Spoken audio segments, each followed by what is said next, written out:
Good morning, grade 10 students.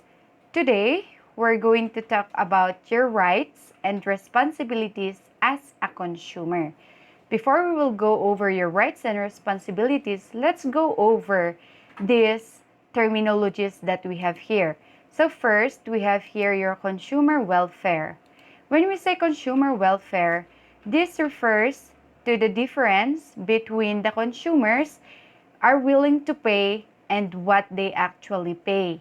Aside from your consumer welfare, we also have there your consumer law. So when we say consumer law, it is a field of law which is designated to protect consumers and to provide them with formal legal means of obtaining reparation for damage caused by faulty products. You also have there your consumer protection. For your consumer protection, it is a group of laws and organizations designated to ensure the rights of consumer as well as fair trade, competition, and accurate information in the marketplace. We also have here your consumer protections organizations. So these are advocacy groups that seeks to protect people from corporate abuse like unsafe product, predatory lending, false advertising, and pollution. Aside from that one, we also have here your consumer awareness. So for your consumer awareness, this can be defined as the act of ensuring that consumers are aware about the rights they possess on purchase of goods and services so that they are able to take the correct decisions and make the right choices. An example of consumer awareness is the cancer is injurious to health declaration and every parcel of tobacco purchase. As for the Consumer Protection Act, consumer of this product should be aware that the consumption of these products can lead to health problems. The government also plays an important role in consumer protection. A consumer has rights mandated by law. So these are the privileges that an individual is guaranteed of health products and services. And here in the Philippines, we have a law that protects the interests of the consumer, promotes general welfare, and establishes standards of conduct for business and industry. So we have here the Consumers Act of the Philippines. Under the Consumers Act of the Philippines, Republic Act number 7394, it is stated that it is the policy of the state to protect the interests of the consumer, promote his general welfare, and to establish standards of product for business and industry. Toward this end, the state shall implement measures to achieve the following objectives.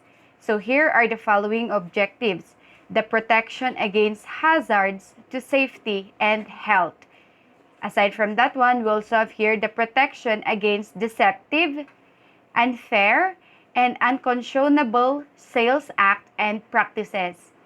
The provision of information and education to facilitate sound choice and the proper exercise of rights by the consumer. Provision of adequate rights and means of redress. So here in the Philippines, we also have there the Consumer Protection Agency.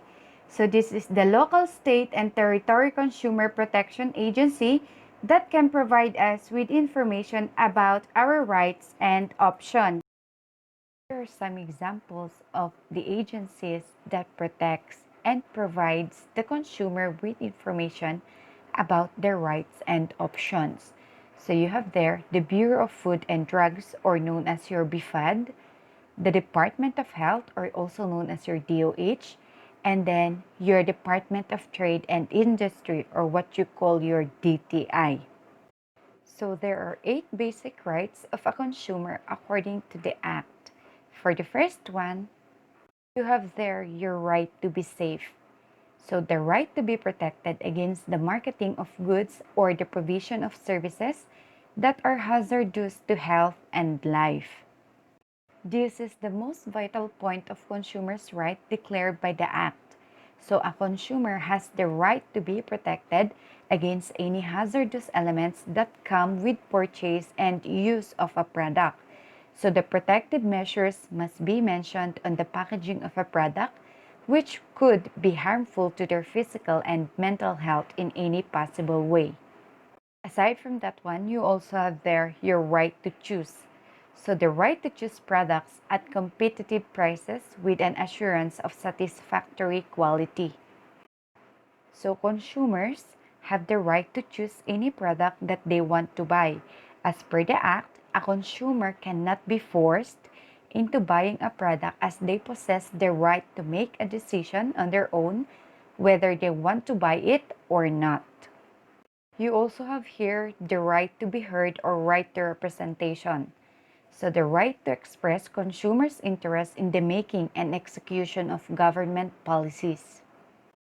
If a consumer has a complaint against any purchased product, his or her issues with that product have the right to be heard by the seller or the manufacturing company. You also have there the right to be informed.